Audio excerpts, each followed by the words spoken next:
आपने, क्योंकि तकरीबन क्या क्या 1 घंटे का जो अब आप इसको सरवर से बोल दीजिए। तो सबसे अलग अलग चीजों में, और जब भी इस तरह नहीं, लेकिन ये चीज होनी हाँ कंपाइल करें, पब्लिश करें, इस किताब के ऊपर जाना पड़ेगा। पहले तो there are 3 types of आहार, सात्विक, राजसिक and तामसिक. For the eradication of any disease, we are going to use sattvic type of ahar, which is not including many spices, which is not very oily, fresh, they are not stale. So these foods are all considered putrefied food, which is considered as tamasic. So this is the first aspect to consider. Then the second aspect to consider that certain rules have been described in Ayurveda called as ahara vidhi vidhan. So the first rule is that we are supposed to eat the snigdham bunjit. We are supposed to eat food with a little bit of oil.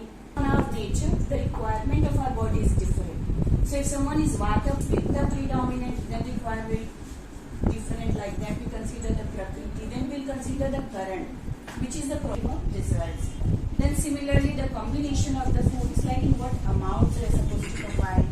Then the amount of individual ingredients in our food, and the individual who is consumed. Like for example, an adult and an infant, they are not going to eat the same foods because their body is. Then there is also the concept of viruddha ahar.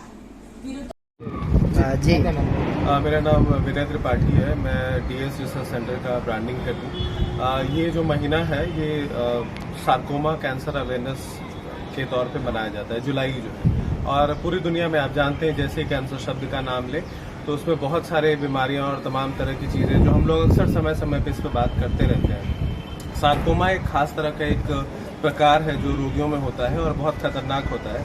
आज हमने उस पर संबंधित एक seminar बुलाया जिसमें आयुर्वेद और allopath दोनों के डॉक्टर्स अलग अलग अपने व्यू दे रहे थे। आप जानते हैं कि आयुर्वेद और एलोपैथ दोनों में बहुत भावनात्मक रिश्ता नहीं रहा है।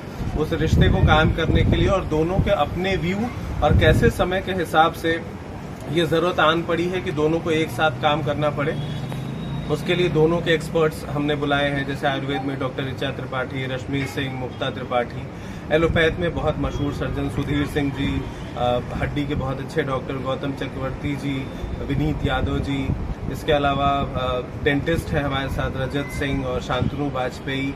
ये सारे लोग एक साथ इकट्ठे हुए हैं और बहुत सारे डिस्कशन हुए हैं और डिस्कशन में दोनों को आम राय लेके एक तरह से काम करने के ऊपर हम लोगों ने बात की है और बहुत फ्रूटफुल रहा है। बहुत सारी खास जानकारियां इसके थ्रू हमें प्राप्त हुई है।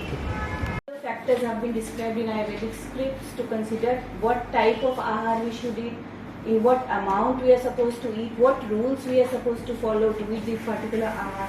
तो सबसे पहले तो there are 3 types of ahar, sattvic, rajasic and tamasic. For the eradication of any disease, we are going to use sattvic type of ahar, which is not including many spices, which is not very oily, and is not including a lot of non-vegetarian foods and foods that can elate you, which are fresh, they are not stale. मैं doctor मुक्ता त्रिपाठी। आज किस तरह का चर्चा हुआ है और किन विषयों पर चर्चा हुआ है? आज का डिस्कशन हमारा सार्कोमा पे था, तो मेनली आयुर्वेदिक मेडिसिन से हम इस पे कैसे वर्क कर सकते हैं और एलोपैथी मेडिसिन से कैसे कोलैबोरेट कर सकते हैं ताकि पेशेंट्स को ओवरऑल गुड रिजल्ट्स मिले, सर्वाइवल रेट्स बढ़ जाए पेशेंट के और कॉम्प्लिकेशंस कम हो जाए।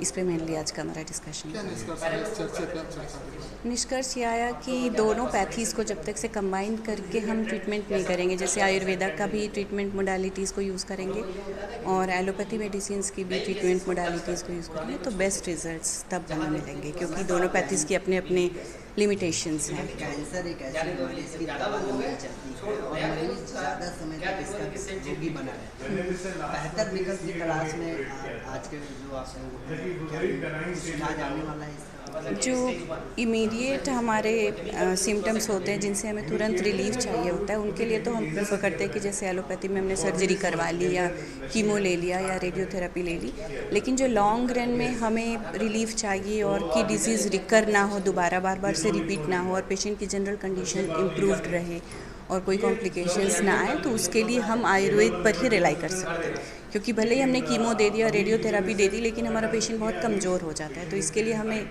आयुर्वेद का हेल्प लेना ही पड़ता है कि उसकी इम्यूनिटी बढ़ जाए पेशेंट की। में कितने महीने तक की दवाई? ये तो केस टू केस डिपेंड करता है कि अगर कोई अर्ली केस है, न्यू है डिजीज़, तो बहुत जल्दी भी रिस्पॉन्ड कर जाते हैं पेशेंट्स, और जो कि थोड़ा क्रोनिक हो गए हैं, जिनके सिम्टम्स ज़्यादा हैं, तो उनका ट्रीटमेंट थोड़ा लंबे टाइम तक चलता है। सार्कोमा जो रोग है, कैंसर का एक प्रकार है, तो इसमें क्या एलोपैथ और होम्योपैथ दोनों साथ में यूज किया जा सकता है? हाँ जी, बिल्कुल बिल्कुल यूज़ किया जा सकता है दोनों एक साथ। क्या दोनों दवा खाने पे कोई उसका साइड इफेक्ट या इस तरह? साइड इफ़ेक्ट नहीं होता है। हम एडवाइस करते हैं कि दोनों टाइप ऑफ मेडिसिन में थोड़ा सा गैप करके हम तब मेडिसिन लें, ताकि एक मेडिसिन एब्जॉर्ब हो जाए तब दूसरी ले जाए।